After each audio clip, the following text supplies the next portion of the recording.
الحمد لله نحمده ونصلي ونسلم على رسوله الكريم. أما بعد فأعوذ بالله من الشيطان الرجيم. بسم الله الرحمن الرحيم. إنما يريد الله ليذهب عنكم الرجس أهل البيت ويطهركم تطهيرا. صدق الله العظيم. إن الله وملائكته يصلون على النبي يا أيها الذين آمنوا صلوا عليه وسلموا تسليما. اللهم صل على سيدنا ومولانا محمد وعلى آله وأصحاب سيدنا ومولانا محمد وبارك وسلم عليه. الصلاة والسلام عليك يا سيدي يا رسول الله وعلى آلك وأصحابك يا سيدي يا حبيب الله. اللہ رب العزت جل وعلا کے حمد و ثنا اور نبی کریم رؤوف الرحیم صلی اللہ علیہ وآلہ وسلم کے دربار در بار گہربار میں ہادیہ درود و سلام عرض کرنے کے بعد اسلامک سال کا پہلا جمعہ، پہلا عشرہ اور اس کے جو موضوعات، جن عنوانات پر تقریباً تمام امت مسلمہ جس پر بات کرتی ہے وہ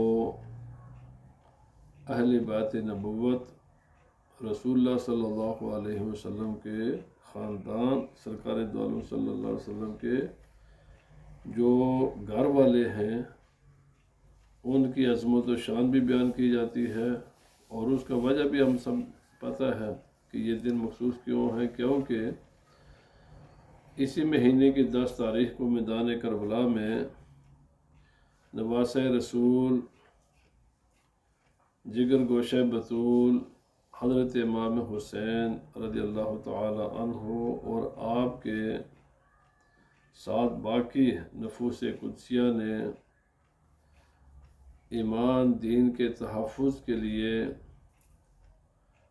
اعلاء کلمہ حق کے لیے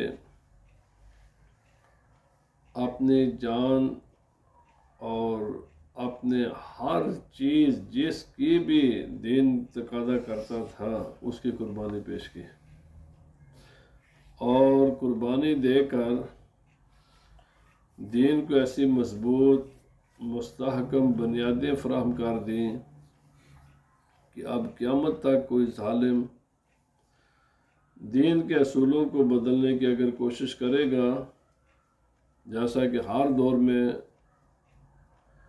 ہوتا رہا ہے، آج بھی ہو رہا ہے، ہر زمانے میں ظالم کوشش کرتے ہیں کہ دین کے اصولوں کو بدل کر اپنی خواہشات پوری کی جائے. تو جو امام حسین رضی اللہ تعالیٰ عنہ نے قربانی دے کر اس امت کو درس دیا کہ اگر ایسے حالات پیدا ہو جائیں کہ جب تمہارے سامنے دو میں سے کسی ایک کا انتخاب کرنا پڑ جائے، جان، مال، اولاد یا اسلام، دین، ایمان، تو آپ نے فرمایا جان بھی عارضی ہے، مال بھی عارضی ہے، اولاد بھی عارضی ہے، ایمان، اسلام، دین یہ دائمی چیزیں ہیں. اپنی عارضی چیزوں کو دائمی چیزوں پر قربان کر دینا ہے، اور کبھی بھی کسی بھی یزید کے سامنے، کسی فرعون نمرود کے سامنے، کسی بھی باطل پرست کے سامنے یہ چیزیں تمہاری راہ میں رکاوٹ نہ بنے. فرمایا اس لیے کہ یہ شہادت ہے، اور شہید کے ساتھ اللہ رب العزت کا وعدہ ہے کہ لا تقولوا لمن یقتل فی سبیل اللہ اموات بل احیاء ولکن لا تشعرون، جو اللہ کی راہ میں جان کی بازی لگا دیتے ہیں، جام شہادت نوش کر لیتے ہیں، انہیں مردہ نہ کہو بلکہ وہ زندہ ہیں، تمہیں ان کی زندگی کا شعور نہیں ہے، تم ان کی زندگی کو سمجھ نہیں سکتے، بس قصور تمہاری سمجھ کا ہے وہ زندہ ہے۔ اب بظاہر تو انسان بے حس و حرکت پڑا ہوتا ہے، شہید بے حس و بے حرکت ہوتا ہے، تو ہمارے منہ پر اللہ رب العزت نے پابندی لگا دی کہ تم نے ان کو مردہ نہیں کہنا، لیکن سوچ تو سکتے ہو، کہے بغیر اپنے دل و دماغ میں یہ خیال تو کر سکتے ہو۔ تو اللہ پاک نے پھر دوسری قرآن حکیم کی آیت نازل فرمائی، لا تحسبن الذین قتلوا فی سبیل اللہ امواتا، فرمایا جو اللہ کی راہ میں شہید ہو جائیں انہیں مردہ گمان بھی نہیں کرنا۔ تمہارے دماغ دل پر بھی پابندی ہے، اگر مومن ہو، اللہ رب العزت کی ذات پر تم نے ایمان لایا ہے، تو نہ کہنے کی اجازت ہے نہ سوچنے کی اجازت ہے، یعنی گمان انسان کر لے، سوچ ہی لے انسان، فرمایا نہیں۔ اب پھر اللہ پاک نے فرمایا قرآن مقدس میں، ہم جب روزانہ دیکھتے ہیں کہ زندہ انسان کھاتے ہیں پیتے ہیں، تو پھر شہداء کے ساتھ بھی کہ یہ معاملہ ہے، اللہ پاک نے فرمایا ہاں یس، میں انہیں رزق بھی دیتا ہوں، کھاتے پیتے بھی ہیں، وہ سارے اس دنیا سے ہزار لاکھوں گنا بہتر میں ان کو زندگی عطا کرتا ہوں۔ رسول اللہ صلی اللہ علیہ وسلم نے فرمایا، جنتی جب جنت میں چلے جائیں گے، اللہ رب العزت کی ان کو تمام وہ نعمتیں نصیب ہوں گی کہ جن نعمتوں کو نہ کسی آنکھ نے کبھی دیکھا، نہ کان نے کبھی سنا، یعنی انسان کے وہم و گمان سے بھی زیادہ اور اعلیٰ درجے کی نعمتیں بندے کو نصیب ہوں گے۔ تو اللہ رب العزت جنتیوں سے فرمائے گا، کوئی دوبارہ دنیا میں جانے کی خواہش رکھتا ہے؟ کوئی ہے جو اس جنت کو چھوڑ کر دوبارہ دنیا میں چلا جائے؟ تو رسول اللہ صلی اللہ علیہ وسلم فرمایا، سوائے شہید کے کوئی بھی اس بات کی خواہش نہیں کرے گا۔ شہید اللہ کی بارگاہ میں کھڑا ہوگا اور وہ عرض کرے گا، ہاں میرے مولا، میں چاہتا ہوں کہ میں دوبارہ دنیا میں جاؤں۔ فرمایا کیوں؟ فرمایا اس لیے کہ جو لذت تیرے نام پر جان دیتے وقت مجھے نصیب ہوئی تھی نا، وہ لذت مجھے جنت میں بھی نہیں ملی۔ یعنی جو شہید کو لذت، جو مزہ شہید ہوتے وقت نصیب ہوتا ہے، وہ شہید کہے گا یہ جنت میں بھی نہیں ہے وہ مزہ۔ اور اسی لیے رسول اللہ صلی اللہ علیہ وسلم نے خود اپنی ذات کے بارے میں اللہ رب العزت کے بارگاہ میں اس خواہش کا اظہار فرمایا، چونکہ اگر رسول اللہ صلی اللہ علیہ وسلم اس ظاہری شہادت آپ کو نصیب ہو جاتی تو پھر ختم نبوت کے بارے میں اور دین کے تکمیل کے بارے میں اور دین کے مکمل ہونے کے بارے میں کوئی بھی ظالم انسانوں کے ذہن میں شکوک و شبہات پیدا کر سکتا تھا کہ ابھی تو دین نے آنا تھا، ابھی تو کچھ اور باتیں تھیں کہ رسول اللہ صلی اللہ علیہ وسلم شہید ہو گئے۔ تو یہ شکوک و شبہات پھیلائے جا سکتے تھے۔ اس لیے اللہ رب العزت نے رسول اللہ صلی اللہ علیہ وسلم کو شہید نہیں ہونے دیا، کیونکہ آپ پر یہ آیت کا نزول ہونا تھا کہ الیوم اکملت لکم دینکم واتممت علیکم نعمتی ورضیت لکم الاسلام دینا۔ ورنہ رسول اللہ صلی اللہ علیہ وسلم خود آپ نے خواہش فرمائی ہے، فرمایا میں چاہتا ہوں کہ میں اللہ کی راہ میں شہید کیا جاؤں، پھر میں زندہ کیا جاؤں، پھر میں خدا کے نام پر شہید ہوں، پھر میں زندہ کیا جاؤں، پھر میں خدا کے نام پر شہید ہوں۔ ظاہر بات ہے یہ شہادت کی وہ لذت ہے، وہ لطف ہے جو شہید ہی کو محسوس ہوتا ہے۔ اور یہ ہے شہید کی جانب سے مسئلہ، یعنی جس نے شہادت نوش کی اس کو اللہ تعالیٰ سب سے بلند ترین مقام نبوت کا ہے۔ نبوت کے بعد صدیقوں کا مقام ہوتا ہے۔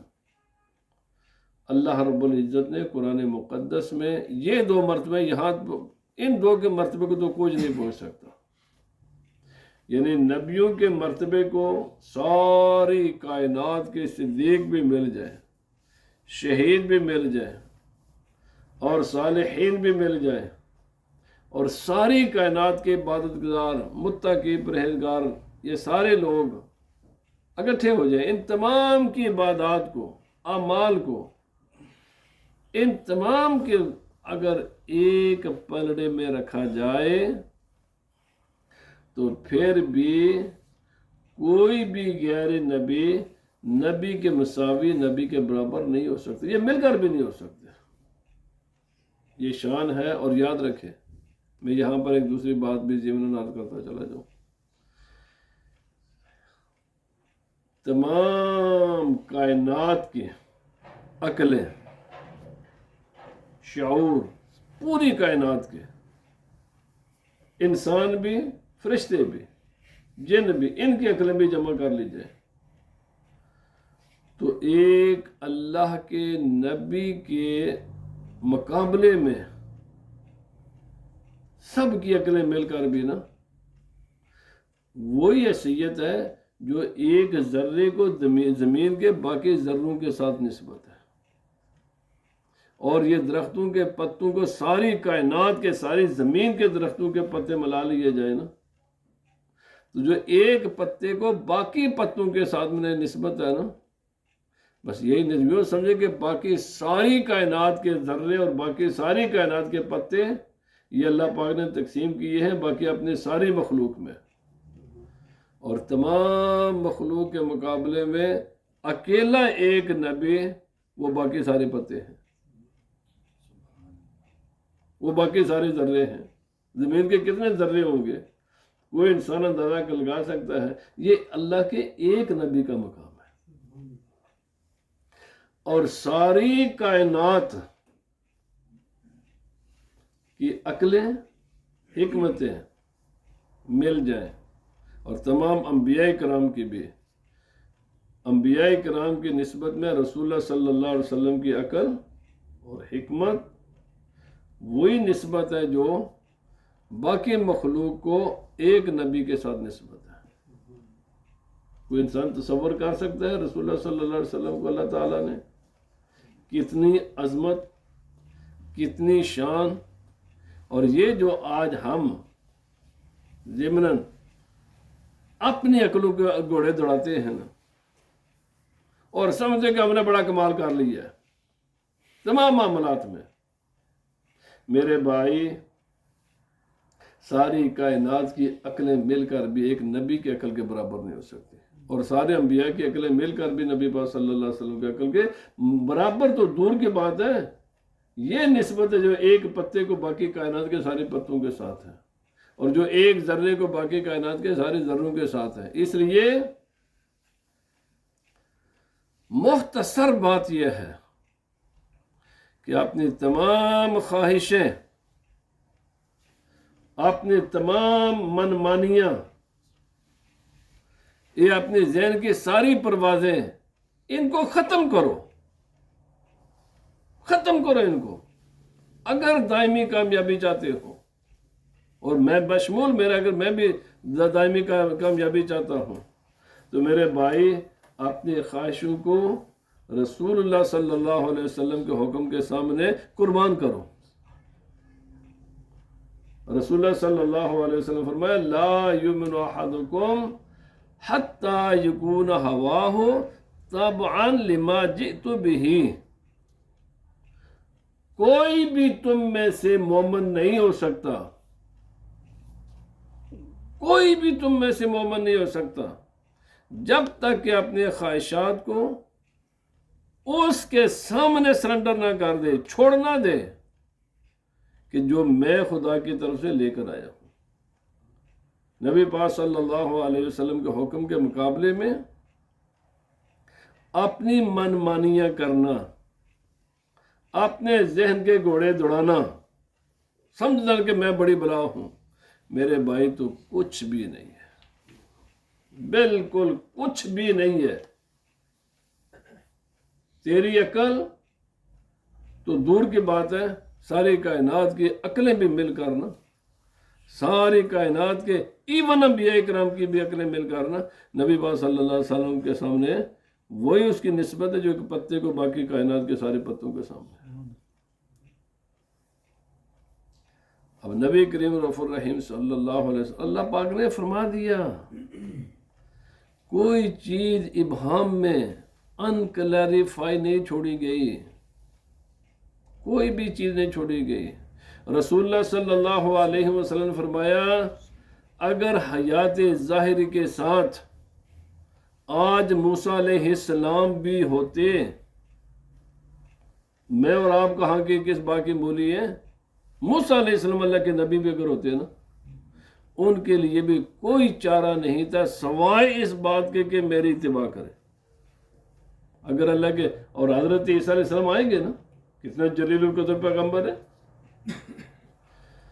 عیسیٰ علیہ السلام جب آئیں گے، حالانکہ اللہ کے نبی ہیں، پیغمبر ہیں، جلیل القدر اللہ کے پیغمبر ہیں، ان کو بھی اجازت نہیں ہے کہ وہ اپنے دین کی نشر و اشاعت کریں۔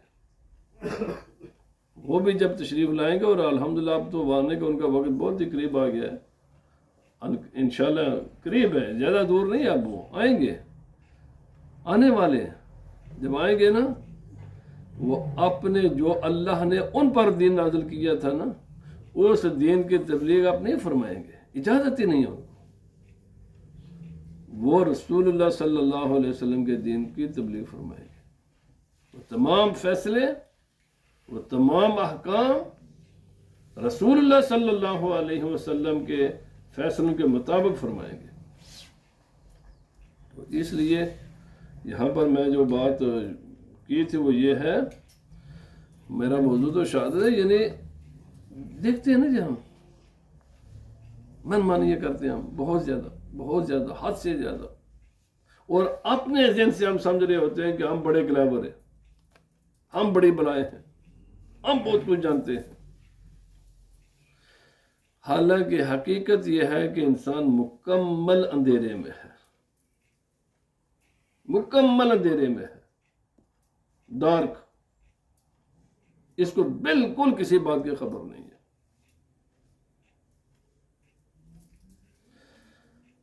میرا یہ موضوع نہیں ہے، میں اگر اس طرف چل نکلا نا تو پھر بہت کچھ مجھے کہنا بھی آتا ہے۔ الحمدللہ انسان مکمل ڈارک ہے، یہ جو سمجھتا ہے نا، مجھے پتہ ہے کہ اس کو بالکل کسی چیز کی خبر نہیں ہے۔ اس لیے انسان کے سامنے صرف ایک راستہ ہے، اور جو خدا تعالیٰ نے بیان فرما دیا ہے، وَمَن يَبْتَغِ غَيْرَ الْإِسْلَامِ دِينًا فَلَن يُقْبَلَ مِنْهُ وَهُوَ فِي الْآخِرَةِ مِنَ الْخَاسِرِينَ، جس نے بھی رسول اللہ صلی اللہ علیہ وسلم کے دین کو چھوڑ کر کوئی دوسرا راستہ اختیار کیا، زندگی کا کوئی بھی رخ ہے، کسی قسم کا بھی، اسلام کو چھوڑ کر کسی دوسرے راستے پر چلا، فرمایا وہ ایکسیپٹیبل نہیں ہے۔ جب خدا نے خود ہی کہہ دیا ایکسیپٹیبل نہیں ہے تو پھر پیچھے بات کیا رہ جاتی ہے؟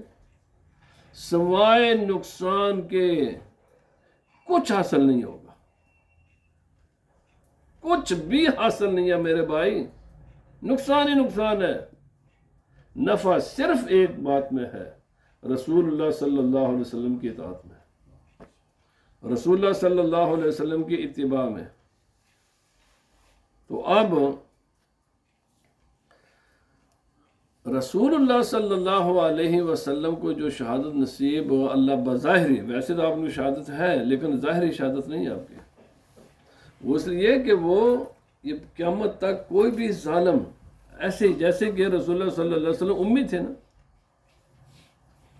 لکھنا پڑھنا کیوں؟ اگر رسول اللہ صلی اللہ علیہ وسلم کسی ایک انسان کے پاس کبھی چلے جاتے نا کوئی بھی بات سیکھنے کے لیے، تو آج ظالم، اسلام دشمن، احمق بیوقوف لوگ پراپیگنڈا کر سکتے تھے کہ یہ تو فلاں آدمی نے نبی پاک صلی اللہ علیہ وسلم کو بتایا، اس لیے آپ کو۔ تو اللہ پاک نے نبی پاک صلی اللہ علیہ وسلم کو خود قرآن پاک میں اللہ پاک نے فرمایا میں نے اپنے محبوب کو لکھنے اور پڑھنے سے محفوظ رکھا ہے۔ کیوں محفوظ رکھا ہے؟ فرمایا یہ اس کی وجہ یہ ہے کہ تاکہ باطل پرست لوگوں کے دلوں میں شکوک و شبہات نہ ڈال سکتے اور نہ ڈال سکیں۔ وہ ذات کہ جس نے 40 سال تمہارے سامنے پیدائش سے لے کر 40 سال تک، جس کا شب و روز دن رات جو اس کی زندگی تمہارے سامنے رہی ہے، کبھی بھی جس ذات کو کسی کے سامنے جا کر بیٹھ کر کوئی بھی بات سیکھتے ہوئے نہیں دیکھا، کوئی ان کا استاد نہیں ہے۔ الرحمن علم القرآن، خدا نے فرمایا رسول اللہ صلی اللہ علیہ وسلم کا معلم میں ہوں، میں نے آپ کو سکھایا، اور وہ سکھایا ہے کہ پوری کائنات کے علوم، ساری کائنات کے علوم بھی جمع ہو جائے نا، اور ساری کائنات بھی انسان بھی جمع ہو جائے نا، اس کا اشیر بھی نہیں بیان کر سکتے جو کچھ رسول اللہ صلی اللہ علیہ وسلم نے حقائق بیان فرمائے ہیں، اس کے کروڑویں حصے کو بھی نہیں پہنچ سکتے جو کچھ رسول اللہ صلی اللہ علیہ وسلم نے بیان فرمایا ہے۔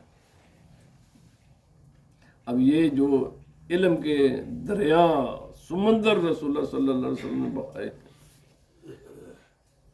کہاں سے آگے؟ نبی پاک صلی اللہ علیہ وسلم نے فرمایا اللہ پاک نے فرمایا وَمَا يَنْطِقُ عَنِ الْهَوَىٰ إِنْ هُوَ إِلَّا وَحْيٌ يُوحَىٰ، میرا محبوب اپنی مرضی سے نہیں بولتا بلکہ وہی ان کے منہ سے الفاظ ادا ہوتے ہیں جو خدا کا حکم ہوتا ہے، ان کا معلم خدا کی ذات ہے۔ تو اس لیے میں یہ کہہ رہا تھا، بات لمبی ہو جاتی ہے جی اگر، کہ رسول اللہ صلی اللہ علیہ وسلم کو جو ظاہری پھر لوگ پراپیگنڈا کر سکتے تھے۔ ابھی جیسے ابھی دیکھو یہ کہ بورڈ آجی قرآن پاک نازل ہو تو 40 سپارے تو 10 سپارے بکریاں، لوگوں کتنے لوگوں کو گمراہ کیا ہوا ہے، کتنے من گھڑت حدیثیں اور من گھڑت سٹوریاں بیان کر کے کتنے لوگ گمراہ ہیں جن کی کوئی بیس ہی نہیں ہے، ایک پورا مذہب کھڑا ہے جھوٹ پر۔ تو اگر اتنے لوگ، تو اگر یہ ہو جاتا پھر تو مسئلہ اور زیادہ گمبھیر ہو جاتا۔ تو بہرحال رسول اللہ صلی اللہ علیہ وسلم کی آل پاک، رسول صلی اللہ علیہ وسلم خود فرمایا تھا، فرمایا میرے بعد دین تو مکمل ہے، فرمایا اس دین اور میری اہل بیت پاک یہ ہمیشہ آپس میں ایک دوسرے کے ساتھ رہیں گے۔ بہت سی حدیثیں رسول، میں چند حدیثیں عرض کرتا ہوں۔ رسول اللہ صلی اللہ علیہ وسلم کے آل پاک کی عظمت و شان کو قرآن پاک میں اللہ پاک نے ڈائریکٹ بیان کیا ہے۔ پھر رسول اللہ صلی اللہ علیہ وسلم نے خود بیان فرمایا، جن ارشادات و فرمادات کو امام بخاری علیہ الرحمہ نے، امام مسلم نے، دیگر بے شمار محدثین نے وہ صحیح احادیث صحیح سند کے ساتھ جو ہم تک پہنچی ہیں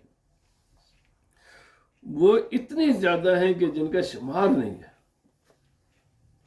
اللہ پاک نے قرآن پاک میں فرمایا انما یرید اللہ لیذھب عنکم الرجس اہل البیت ویطہرکم تطہیرا، بے شک اللہ رب العزت نے یہ ارادہ فرمایا ہے۔ اب خدا کے ارادہ اور ہمارا ارادہ ایک جیسا نہیں ہوتا بھائی، ہمارے ارادے اللہ کی مشیت کے بغیر پورے نہیں ہو سکتے۔ بس اتنا ہی ارادہ پورا ہوتا ہے جہاں تک اللہ کی مشیت ہوتی ہے، اور بے شمار ہمارے پروگرام ہوتے ہیں جو پورے نہیں ہوتے۔ کیوں؟ یہ سب کچھ موقوف ہوتا ہے اس کی مشیت پر۔ لیکن خدا تو فعال لما یرید ہے، اس کے ارادے میں کوئی چیز رکاوٹ نہیں ہوتی۔ جب وہ کسی بات کا ارادہ فرماتا ہے تو وہ ہو جاتی ہے۔ اللہ پاک نے فرمایا اللہ کا ارادہ ہے، مانا یہ بات ہو چکی ہے۔ فرمایا انما یرید اللہ لیذھب عنکم الرجس اہل البیت، کہ رسول اللہ صلی اللہ علیہ وسلم کے جو گھر والے ہیں، اللہ کا ارادہ ہے، یہ ہے خدا کا حکم، یہ ہے خدا کی منشا و مرضی اور مشیت، یہ ہے کہ اللہ ان کو پاک صاف ستھرا خدا نے ان کو بنایا ہے۔ وَيُذْهِبَ عَنْكُمُ الرِّجْسَ أَهْلَ الْبَيْتِ وَيُطَهِّرَكُمْ تَطْهِيرًا، ان کو ایسا پاک کیا ہے، ایسا پاکیزہ بنایا ہے جیسے کہ پاک کرنے کا حق کر دیا ہے۔ حق یعنی فائنل ڈگری کے وہ پاک ہیں، جس سے آگے پاکی کا تصور بھی نہیں ہو سکتا، ایسے وہ پاک ہیں۔ اب اہل بیت اطہار میں ہے کون لوگ شامل ہیں، تو اس کی ایک لمبی بحث ہے، میں ادھر نہیں جانا چاہتا، لیکن قرآن حکیم کی یہ آیت 22ویں سپارے میں سورہ احزاب میں جہاں ہے آپ اس کو دیکھ لیں، اور ویسے بھی دنیا کے رسم و رواج کو بھی دیکھ لیں، مختلف دنیا کے کلچروں کو دیکھ لیں، تمام میں یہ بات مسلمہ ہے کہ کسی بھی قرآن پاک میں بھی وہی ہے، دنیا کا اصول بھی یہی ہے کہ گھر والوں میں سب سے پہلے انسان خود ہوتا ہے، اس کے بعد اس کی بیویاں ہوتی ہیں، اس کے بعد اس کی اولاد اور نواسے وغیرہ ہوتے ہیں۔ اور آج کل ایک طبقے نے ازواج مطہرات کو رسول اللہ صلی اللہ علیہ وسلم کی ازواج سے نکالنے کے لیے ایڑی چوٹی کا زور لگایا ہوا ہے، حالانکہ یہ بات قرآن حکیم کے بھی خلاف ہے، رسول اللہ صلی اللہ علیہ وسلم کے ارشادات و فرمودات کے بھی خلاف ہے، اور ہیومن جو سائیکی اور ہیومن جو کلچر ہے نا، ثقافتیں ہیں نا دنیا بھر کی، یہ اس کے بھی خلاف ہے۔ کائنات میں کوئی دنیا کا ایسا انسان ہے کہ جب فیملی کی جو ڈیفینیشن کرے تو فیملی کی ڈیفینیشن میں بیٹے بیٹیاں اور نواسے نواسیوں اور سب کو تو شامل کرے، لیکن بیوی کو نکال دے۔ بھئی قانونی چیز ہے نا، آج بھی دنیا بھر میں فیملی کی جب ڈیفینیشن ہوتی ہے نا، ہسبینڈ کے ساتھ میرے بھائی وائف آٹومیٹک اس کے اندر شامل ہوتی ہے۔ کوئی بھی دنیا کا کلچر مسلم بھی نہ ہو، نن مسلم کلچر ہے نا، اس میں بھی فیملی کی ڈیفینیشن میں بیوی شامل ہوتی ہے۔ اور یہ ایسے احمق لوگ ہیں کہ جو ایڑی چوٹی کا زور لگاتے ہیں کہ رسول اللہ صلی اللہ علیہ وسلم کے ازواج مطہرات کو اس عظمت و شان سے نکال دیا جائے۔ میرے بھائی خود ہی سوچیں، اولاد اور نواسے نواسیاں پوتے پوتیاں، یہ سب کے سب کیا ممکن ہے کہ بیوی کے بغیر بھی ہو جائے؟ یعنی جو پہلی کڑی ہے اس کو ہم نکال دیں اور اولاد ہو جائے۔ عقل بھی تھوڑا سا سوچے نا، کوئی کائنات میں ایسا ہے، کائنات میں عیسیٰ علیہ السلام ایک وہ الگ مسئلہ ہے، کوئی کائنات میں آدم علیہ السلام اور عیسیٰ علیہ السلام کو چھوڑ کر اور حضرت حوا، ان تینوں کو چھوڑ کر کائنات میں کوئی ایسا انسان ہے کہ بیوی کے واسطے کے بغیر ہی کوئی انسان دنیا میں آ جائے؟ اور جب یہ پہلے واسطے کو نکالیں گے تو پیچھے رہ کیا جاتا ہے؟ اولاد میرے بھائی، گھر میں بیوی پہلے ہوتی ہے، اس کے بعد اس کے ہاں کچھ مذکر اولاد ہوتی ہے، کچھ مؤنث اولاد ہوتی ہے، کچھ بیٹے ہوتے ہیں، کچھ بیٹیاں ہوتی ہیں۔ بیٹوں کی آگے اولاد کو پوتے پوتے کہتے ہیں، اور بیٹی کی اولاد کو نواسے نواسی کہتے ہیں۔ یہ ساری محنت کرتے ہیں، چونکہ رسول اللہ صلی اللہ علیہ وسلم کی جو میل اولاد ہے، وہ تو خود قرآن پاک میں اللہ پاک نے فرمایا وہ بلوغت کی عمر کو نہیں پہنچی۔ کیوں؟ اس کی حکمتیں ہیں، قرآن پاک نے اللہ پاک نے خود بیان فرمائی۔ اور پھر رسول اللہ صلی اللہ علیہ وسلم کی اچھا ایک اور بھی، یہ بھی عجیب بات ہے کہ رسول اللہ صلی اللہ علیہ وسلم کی بیٹیاں تھیں 4، اور یہ لوگ ہائی لائٹ کرتے ہیں صرف یہ، ہم مانتے ہیں کہ ان کی بڑی عظمت ہے، بڑی شان ہے، رسول اللہ صلی اللہ علیہ وسلم کو ان کے ساتھ بڑی محبت تھی، پر کیا بقیہ جو تین وہ رسول اللہ صلی اللہ علیہ وسلم کے خون نہیں تھے؟ ان کا یہ ذکر کیوں نہیں کرتے؟ اچھا پھر اب دیکھیں نا، یہ آ گیا محرم شریف، ان دن میں آپ دیکھیں گے حضرت سیدہ فاطمہ رضی اللہ تعالی عنہا کی جو اولاد ہے، ان کے بڑے بیٹے تھے حضرت امام حسن رضی اللہ تعالی، چھوٹے بیٹے تھے حضرت امام حسین رضی اللہ تعالیٰ عنہ۔ ان ظالموں کے منہ سے کبھی بھی آپ حضرت امام حسن کا نام نہیں سنیں گے، یعنی ان کے جھوٹے ہونے کی یہی سب سے بڑی دلیل ہے۔ کبھی کسی سے بھی یہ جو اہل بیت اطہار کی محبت کا دم بھرنے والے ہیں نا جی، اور آج پورا سوشل میڈیا دیکھیں گے بھرا ہوا ہوگا، حضرت امام حسن رضی اللہ تعالیٰ عنہ کی عظمت یہ کبھی بیان نہیں کرتے۔ کیا وہ حضرت نبی پاک صلی اللہ علیہ وسلم کے نواسے نہیں ہیں؟ کیا وہ حضرت سیدہ فاطمہ اور حضرت علی رضی اللہ تعالیٰ عنہ کے فرزند نہیں ہیں؟ ہیں، اگر ہیں تو پھر ان کی شان کیوں نہیں بیان کرتے؟ غور سوچے نا، اگر کہ میرے بھائی پتہ کیوں نہیں کرتے؟ کیونکہ انہوں نے حضرت امیر معاویہ رضی اللہ تعالیٰ عنہ کے ساتھ صلح کی تھی۔ ان کو یہ ظالموں کو بڑی تکلیف ہے کہ انہوں نے حضرت امیر معاویہ کے ساتھ صلح، اور نبی پاک صلی اللہ علیہ وسلم نے بتا کر اس دنیا سے گئے تھے کہ یہ میرا بیٹا نبی پاک صلی اللہ علیہ وسلم میری امت میں جب 2 گروپ بن جائیں گے تو ان کو دوبارہ یونائٹ کرے گا۔ ان کو یہ بڑی تکلیف ہے کہ نبی پاک صلی اللہ علیہ وسلم کی اس پیشین گوئی جو رسول اللہ صلی اللہ علیہ وسلم نے حضرت امام حسن رضی اللہ تعالیٰ عنہ کے بارے میں بتائی تھی، وہ پوری کیوں ہو گئی؟ یہی انہوں، اس کے علاوہ اور کیا چیز ہے؟ اب پورے ان کی تقریر میں کبھی بھی حضرت امام حسن رضی اللہ تعالیٰ عنہ کا ذکر نہیں سنیں گے۔ کیوں؟ یہ پک اینڈ چوز کیوں ہے؟ اچھا پھر رسول اللہ صلی اللہ علیہ وسلم کے ازواج مطہرات 11 کے قریب تھیں، مختلف ایک وقت میں جو 11 ہیں، ویسے کچھ زیادہ بھی ہیں۔ صرف حضرت خدیجہ رضی اللہ تعالیٰ عنہ کی عظمت و شان بیان کریں گے۔ اچھا حضرت عائشہ کے یہ دشمن ہے، شدید دشمن ہے۔ کیا سیدہ جن کی شان میں قرآن پاک نے، اللہ رب العزت نے 18 آیتیں نازل فرمائی ہیں۔ یہ عظمت رسول اللہ صلی اللہ علیہ وسلم کے ازواج مطہرات میں سے کسی کو بھی حاصل نہیں ہے،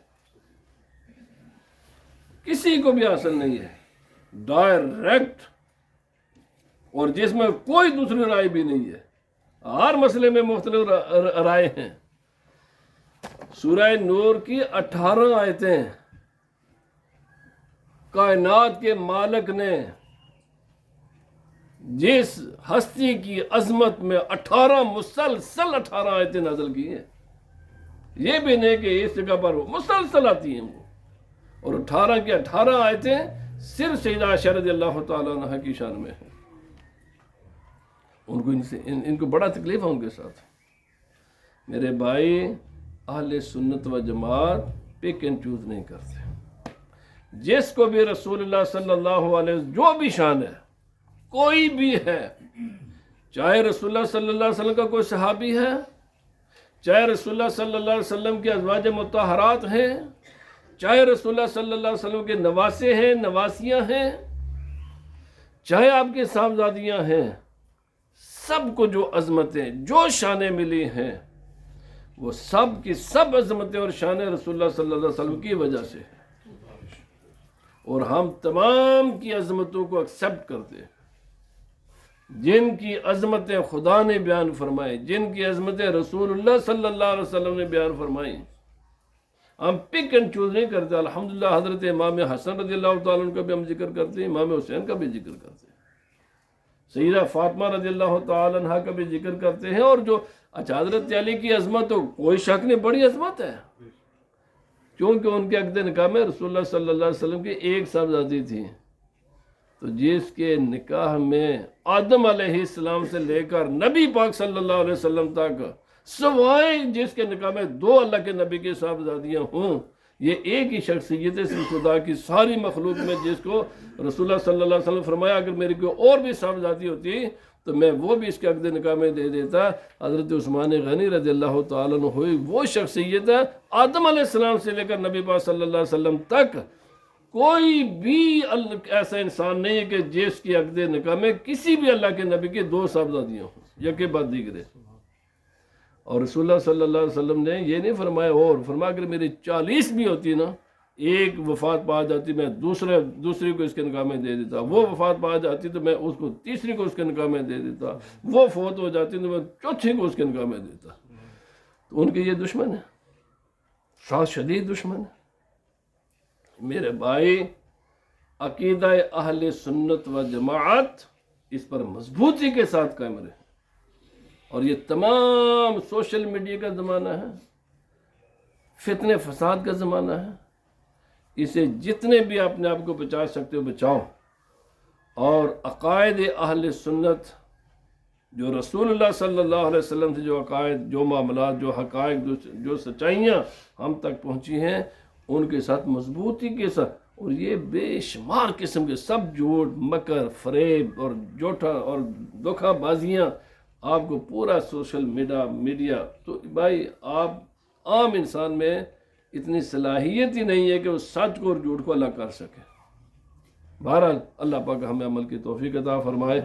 اور اللہ تعالی ہمارے الحمدللہ تمام صحابہ کرام کے بھی ہم غلام ہیں، تمام رسول اللہ صلی اللہ علیہ وسلم کے اہل پاک کے بھی ہم غلام ہیں. ہمارے دل میں اہل بیت احترام، ان کا بھی ادب احترام محبت ہے، صحابہ کرام کا بھی، انبیاء کرام کا بھی، اولیاء اللہ کا بھی ہے، شہداء کا بھی ہے. نفرت اور بغض کسی سے بھی نہیں. اللہ پاک ہمیں ان کی توفیق عطا فرمائے. وما علینا الا البلاغ. اذان جی.